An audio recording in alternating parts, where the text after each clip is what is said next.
Au nom du Père et du Fils et du Saint-Esprit, ainsi soit-il, bien chers fidèles, ce 15e dimanche, après la Pentecôte, nous l'avons dédié à une thématique que nous avions traitée dimanche dernier, à l'occasion de la fête de Saint-Pie-X. Eh bien, nous avions parlé des exercices spirituels de Saint Ignace de Loyola. Nous avons pris exemple Job, lequel est objet de la lecture du bréviaire de ces jours-ci, comme exemple qui représente et qui effectue, qui vit de façon parfaite, pouvons dire, les exercices spirituels de Saint Ignace de Loyola. Pourquoi? Eh bien, parce que si vous les avez déjà faits, ces exercices, et je vous conseille vivement de les faire, si vous ne l'avez pas fait, eh bien, si vous les avez fait, vous rappelez du fameux principe et fondement de tous ces exercices. C'est vraiment le principe. De telle sorte que ces premières considérations sont celles qui, pour ainsi dire, vivifient, donnent un sens à toutes les 25 méditations, quand on les réduit à 5 jours, de ces exercices. Eh bien, le principe et fondement dit l'homme a été créé pour connaître, louer et servir Dieu. Et tout ce qui se trouve sur la face de la terre a été créé pour l'homme afin qu'il puisse utiliser ces choses, ces créatures, justement pour connaître, louer, servir Dieu.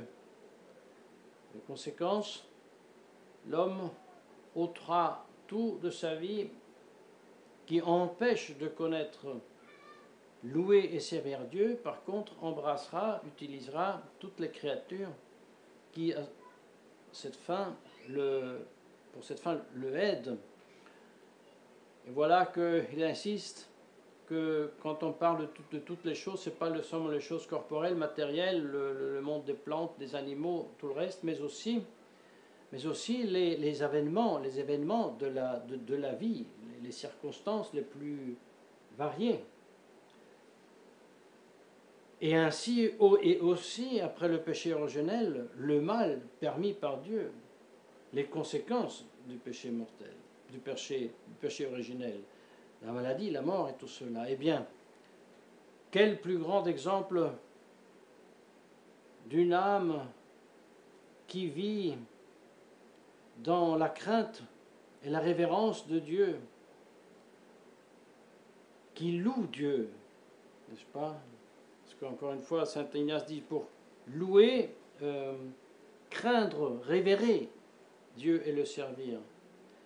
Eh bien, il y avait ce Job, un personnage d'une rare richesse, en biens, mais aussi en famille, en fils, fille, bien marié, bien situé, qui louait tous les jours Dieu, le remerciant pour tous ses biens, priant pour ses enfants, pour ses fils, afin qu'ils ne perdent pas la connaissance et la crainte de Dieu. Un homme qui vivait saintement.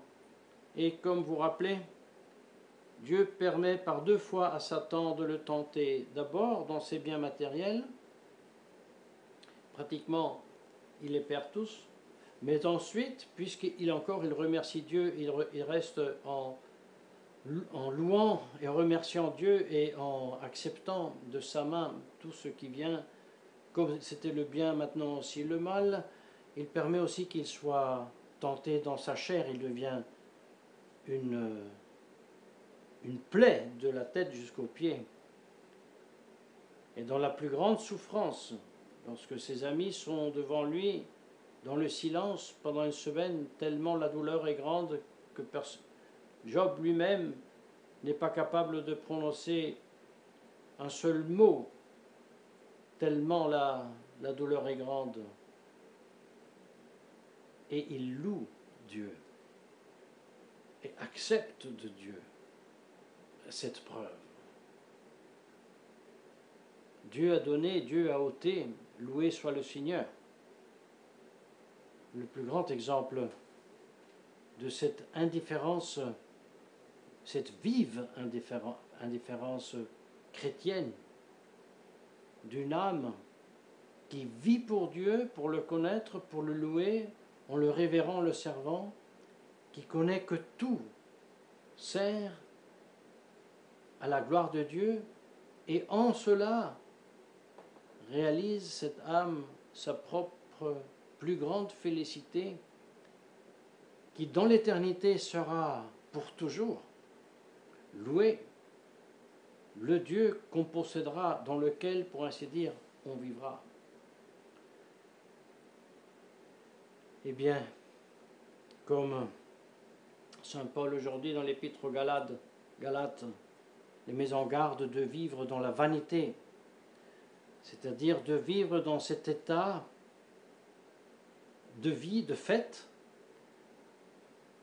qui fait si que je vis, que j'utilise mes biens, que je vis même ma vertu. Si je suis juste, si je suis chaste, si je suis prudent, mais il y a une façon aussi vaine de vivre même la vertu, si dans les faits et dans l'habitude, je vis de ces vertus comme des biens que j'ai obtenus, sans les mettre en relation avec Dieu, sans les détenir comme don. Et c'est là le grand secret. L'âme qui vit dans la gratitude ne s'habitue pas aux biens qu'elle a reçus, mais elle vit habituellement dans l'action de grâce pour les biens reçus. Et puisque notre tendance, c'est de nous habituer et de nous accaparer de tout ce que nous avons et de nous habituer à penser que c'est normal et c'est absolument dû, que tout ce que j'ai c'est à moi et que mes dons et mes préférences et mes qualités et même mes vertus me sont dues parce qu'elles sont miennes, puisqu'il y a ce danger en nous de tomber justement dans ce sens, dans la vanité, voilà que nous sommes obligés de nous éduquer, nous exercer, nous forcer quotidiennement de remercier Dieu pour tous les biens reçus, d'être créé, d'être baptisé, d'avoir la santé, d'avoir le travail, d'avoir la famille, d'avoir un apostolat, d'avoir la possibilité de faire du bien. Nous avons remarqué que la perte de cette sainte crainte de Dieu, qui vit habituellement dans une louange de Dieu, même si ce n'est pas toujours avec une joie psychologiquement sentie et vécue, comme le peut être certains moments de la vie, mais quand même par une discipline, par un ordre, par une régularité de la prière dans laquelle on loue Dieu, dans la régularité de mettre Dieu à la première place en toute chose, en toute réalité, ne serait-ce que, et surtout, dans la société chrétienne. La société chrétienne qui reconnaît tout d'abord dans ses constitutions la religion catholique, Dieu, première référence de tout, des lois, de l'art, de tout.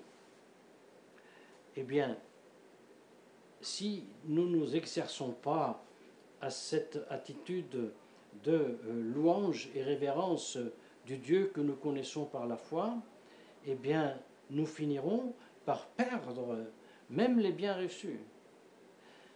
Et c'est certainement ça la cause première pour la perte, il faut bien le dire, générale de la foi, qui, après ces décennies, a porté même, pour ainsi dire, l'Église a abandonné l'Église. La grande masse qui était catholique, qui a abandonné le catholicisme. Avec cela, bien sûr, oui, maintenant la promesse du Seigneur. Mais l'Église visible du Christ, elle est toujours, elle peut être aussi reconnue visiblement, mais ce n'est plus cette fameuse Église officielle qui a quitté l'Église du Christ. Eh bien, connaître, savoir ces vérités nécessite de notre part un effort, un exercice. Saint Ignace le compare carrément aux exercices physiques. C'est ainsi que les exercices spirituels ne sont pas donc une semaine dans laquelle on se laisse arroser par des belles paroles d'un grand prédicateur, mais c'est lui qui nous donne les points, et c'est nous qui, dans notre chambre, pendant une heure chaque fois, ce fut 5 fois par jour, nous élaborons ces points à méditer en excitant l'intelligence, mais aussi la volonté, même notre affectation, notre affect, notre sentiment, pour élever notre âme à ces vérités, et les assimiler, et ensuite réorganiser notre vie en fonction de ces vérités. Eh bien, nous avons dit que c'est cela le début de l'éducation, même des petits-enfants. On enseigne aux petits-enfants à remercier. On enseigne aux petits-enfants que ce n'est pas absolument dû et escompté d'avoir tous les jours à manger, d'avoir une maison chauffée en hiver, d'avoir un lit. On leur rappelle que c'est une grâce du bon Dieu. Même qu'on éduque les enfants, après avoir écrit la lettre à l'enfant Jésus à Noël, de remercier pour les dons qu'ensuite l'enfant Jésus a portés. Et là, nous racontons tous les ans l'histoire racontée par le cardinal, par le monseigneur de Ségur, qui racontait le fait d'une très petite fille, mais qui vivait de cette foi vive, de cette reconnaissance vers Dieu, de cette conscience de recevoir tout de Dieu, de cette gratitude, mais même aussi cette révérence qui, comme Job, acceptait aussi la contrariété. Ainsi, cette jeune fille, est-il raconté, était toute fière et racontait à toutes ses amies à l'école qu'elle avait écrit à l'enfant Jésus de lui porter à Noël une très belle poupée. Ensuite, elle est bien décrite avec tout ce qu'elle fait, les yeux qui s'ouvrent, s'y ferment, etc., la couleur des cheveux. Elle est toute contente. Ensuite, arrivé Noël, elle n'a pas eu cette poupée. Alors, les petites compagnes lui ont demandé après Noël, alors l'enfant Jésus t'a porté cette poupée? Et elle est obligée de répondre non.